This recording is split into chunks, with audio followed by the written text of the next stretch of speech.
Sam, what percentage of this audience do you think has in some way interacted with AI today? I would bet most. ChatGPT's November 2022 release kicked off a frenzy over artificial intelligence, skyrocketing OpenAI CEO Sam Altman to fame and scrutiny.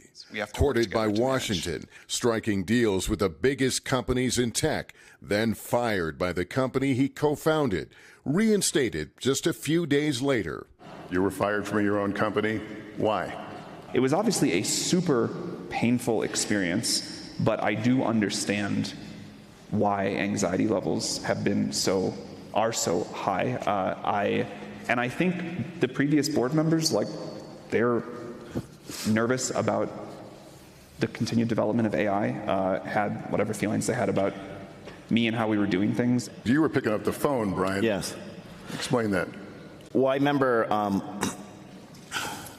so maybe just to go back in time, what I noticed in those first 24 hours was not a lot of people sticking up for Sam. And I, in my darkest times, in my crisis, have had people stick up for me. And at no point in the 5 days this went down did Sam ever, even for a second, focus on self-preservation. We talked about how AI already has gone in some very troubling directions. The technology making it easy to target everyone from celebrities like Taylor Swift and Emma Watson to school children with fake AI-generated illicit imagery. How is the industry going to respond to this? I mean, we think the industry needs to take a super strong stance on that. We've tried to be not only very loud in our calls for regulation to prevent some of these misuse cases, these misuses, which I think is happening, but also to set a really good example in the products and services we offer and hold ourselves to a very high bar. But were these things inevitable? I mean, you clearly saw the risk coming as this technology was maturing. Like deepfakes and stuff? Deepfakes, yeah, face swapping. Yeah. It was inevitable that the technology was going to be capable of that. In some places, we are going to draw a line. And face-swapping deep-fake revenge porn is a great place to draw a line. OpenAI has stunned people with its capabilities, like video creation from simple text prompts.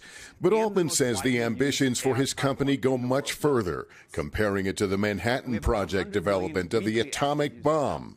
Was that helpful for you as you try to make your case? I mean, we try to give a number of historical analogies because we think it is important. So we can say there were some things about the Manhattan Project that are like what we're doing now. There's some things about the Apollo program. There are some things about the iPhone. But what I think is important is to say, here are the parts where we can look to a historical analogy, and here are the parts where we can't.